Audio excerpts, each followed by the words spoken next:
শুভ সকাল বন্ধুরা, কেমন আছেন সবাই? আশা করি যে যেখানে আছেন সবাই খুব ভালো আছেন এবং সুস্থ আছেন।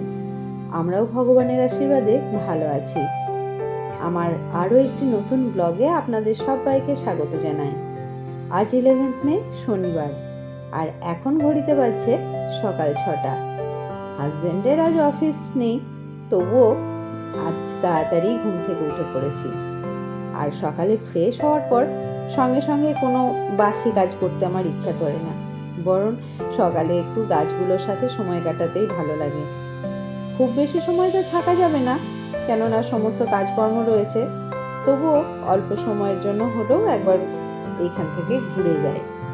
প্রত্যেক দিনের মতো রান্নাটা তাড়াতাড়ি সেরে নেব, কেননা কিছু বাড়তি কাজ করার পরিকল্পনা রয়েছে।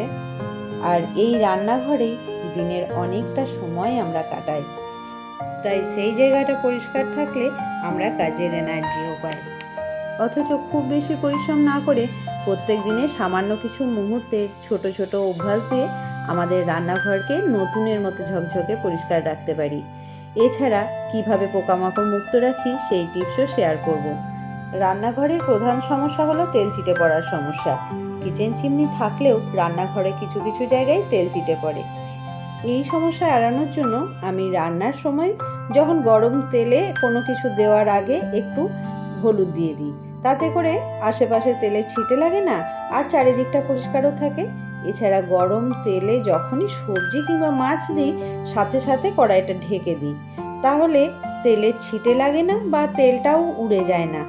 আর প্রত্যেক দিন একটু একটু তেলের ছিটে জমতে জমতে অনেক অপরিষ্কার হয়ে যায়, সেই সম্ভাবনাটাও অনেক কমে যায়। রান্না করতে করতে আমরা খুন্তি এইভাবে বিভিন্ন জায়গায় রেখে দিই। এভাবে না রেখে যদি একটা প্লেটের উপরে রাখি, তাহলে খুন্তিতেও নোংরা লাগে না আর চারিপাশটাও পরিষ্কার থাকে। আজ হাজব্যান্ড বাড়িতে আছে, তাই ব্রেকফাস্টে হচ্ছে লুচি আর আলুর তরকারি।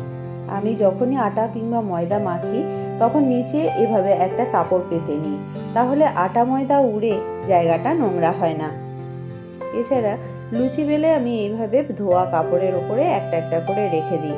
এর ফলে আমার একটার সাথে একটা লুচি আটকে যায় না। কিন্তু যদি একভাবে রেখে দেওয়া হয় থালার মধ্যে, তাহলে কিন্তু আটকে যায়, সেক্ষেত্রে ভাজতে অসুবিধা হয়। কিন্তু এইভাবে করলে ভাজতে কিছু অসুবিধা হয় না, খুব ভালোভাবেই ভাজা হয়। আর এইভাবে দিতে গেলে অনেক সময় হয় হাতে তেলের ছিটে লাগে বা আমাদের হাতে ফোস্কা পড়ার সম্ভাবনা থাকে, কিন্তু এইভাবে যদি আমরা লুচিটা তেলের মধ্যে দিই, তাহলে কোনোভাবেই গরম লাগা কিংবা তেলের ছিটে লাগার সম্ভাবনা থাকে না, এবং লুচিও খুব সুন্দরভাবেই ফুলে। এখন দুজনের জন্যই ব্রেকফাস্ট বেড়ে নিয়েছি, আর সঙ্গে রয়েছে আম। অনেক সময় দুধ কিংবা ভাতের ফ্যান পড়ে ওভেন নোংরা হয়ে যায়, আর ওভেনের নিচে পড়ে গড়িয়ে পড়ে পুরো রান্নাঘর নোংরা হয়, কিংবা অনেক সময় অল্প পড়লেও ওভেনের নিচে শুকিয়ে শক্ত হয়ে লেগে যায়। তখন পরিষ্কার করতেও অনেকটা সময় নষ্ট হয় আর পরিশ্রমও হয়।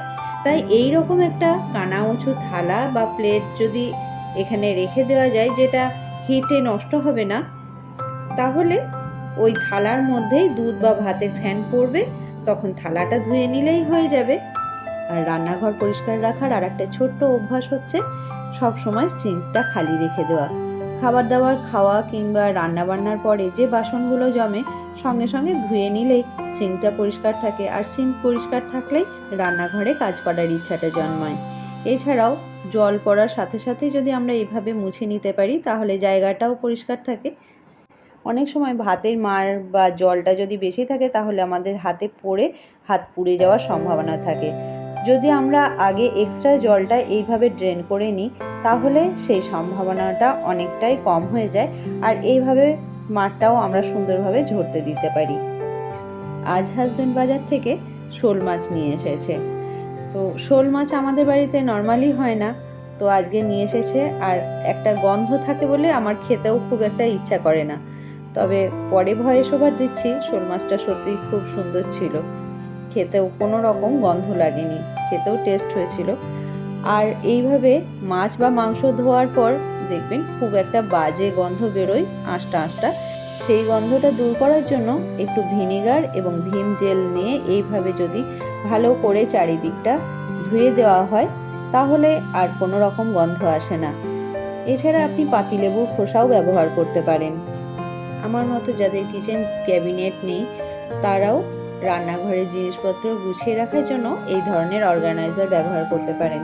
তবে এগুলো যেহেতু হ্যাং করা থাকে, রোজ ধোয়া সম্ভব নয়। মাসে একবার কিংবা দুবার ধুলেই পরিষ্কার থাকে। আর এই জিনিসগুলো ভীম জেল দিয়ে খুব সহজেই ওয়াশ করা যায়।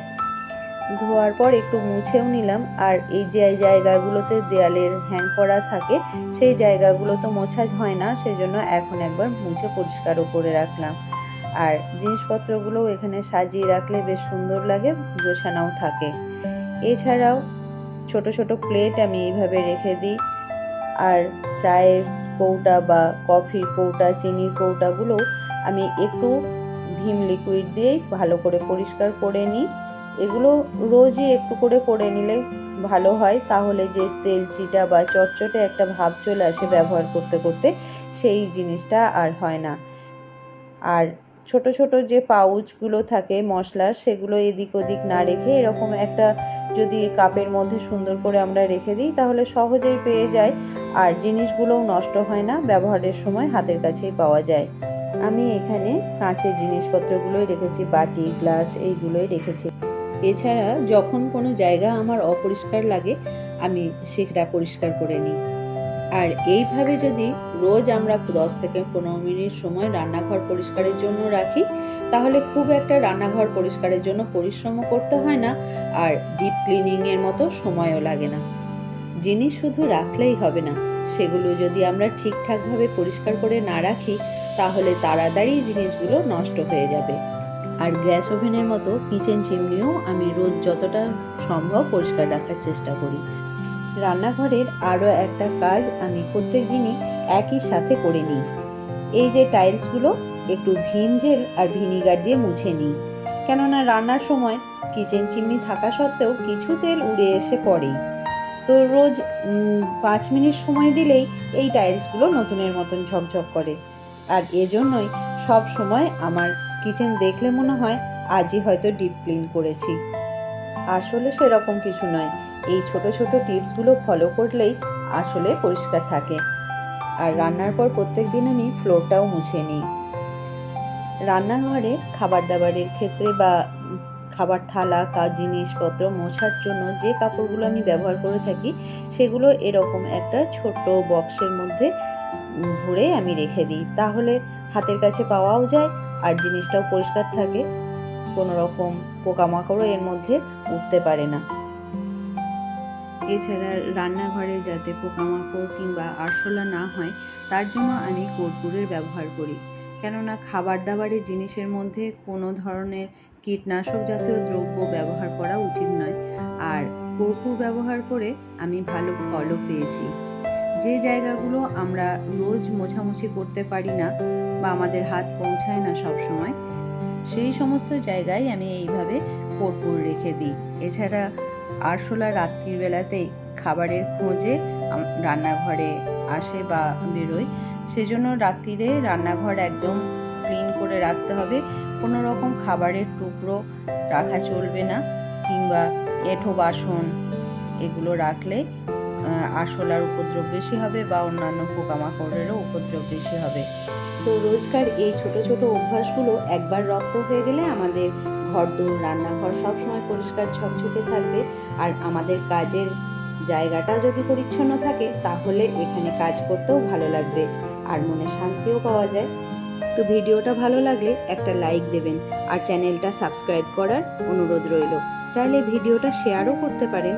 তাহলে আজকের ভিডিওটা এই পর্যন্তই। আশা করছি আমার ভিডিও আপনাদের ভালো লেগেছে। দেখা হবে আবার আমার নতুন একটি ভিডিওতে। ততক্ষণ সবাই ভালো থাকবেন, সুস্থ থাকবেন, সাবধানে থাকবেন।